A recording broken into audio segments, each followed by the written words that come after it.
Hey everybody, this is a video just for some tips on how to put some coils in a Lincoln Town Car, Grand Marquis, or Crown Vic. Um, I've just completed this job. Now, I'm not going to actually show you everything that I did. There are a lot of really good videos on that, and I don't want to really duplicate all that stuff. What I'm going to show you in this video, though, is just some tips. It's going to be a very short video. This is just everything that I learned by doing it. It took me about 2 hours to do both sides. Um, the first side that I did took about twice as long as the second side. The second side was kind of a piece of cake. So anyway, here's what I did, and I hope that this is helpful to everybody else because it's got some stuff in it that you're not going to necessarily find in some of the other videos, which are good. Now I've just got jack stands and a jack. I still got the car up, obviously. Here's what you have to do to start with. The spring, of course, is going to be right in there. And just like the other videos show you, up here, let's see if I can get it. Yeah, there we go. Right inside there, you're going to find a little clip, which is that. You just yank that out. And then with nothing under the axle itself, so the axle should be free to swing. You just well, I guess the first thing you do is I would disconnect up here at the shock. Most videos they just disconnect the bottom, which to me is not really good enough because the spot where the shock is the best spot for sticking the spring through to get it up in there. So it's just one more nut, and I found it to be a lot easier just to disconnect the whole shock.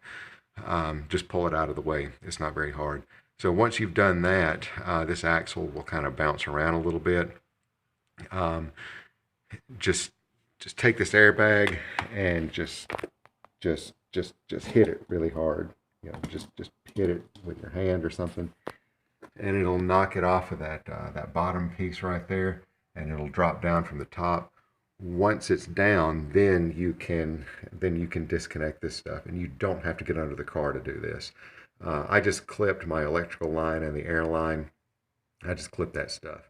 But you do really kind of need to.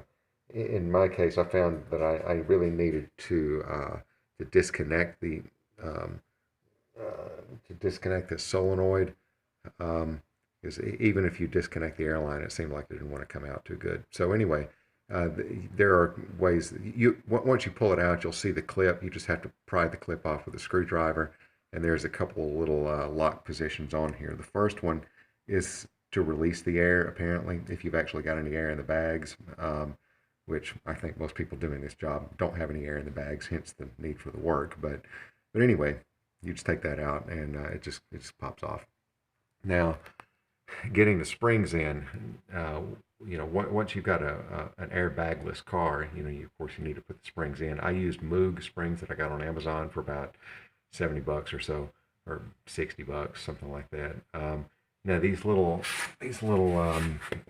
rubber thingies that are underneath, right in here, and then there's another one up on the top. They fit the springs fine, but they don't fit the car all that terribly well. So I think it could have been a little bit better design. You've got to make sure that it fits exactly where it's supposed to go on the top and the bottom, and just kind of get it in place carefully. Here's how I did that. I used a set of spring compressors, which are these things right here. Now, of course, there's two. I'm not sure where the other one is, but anyway, there's two of them. Yeah, here we go.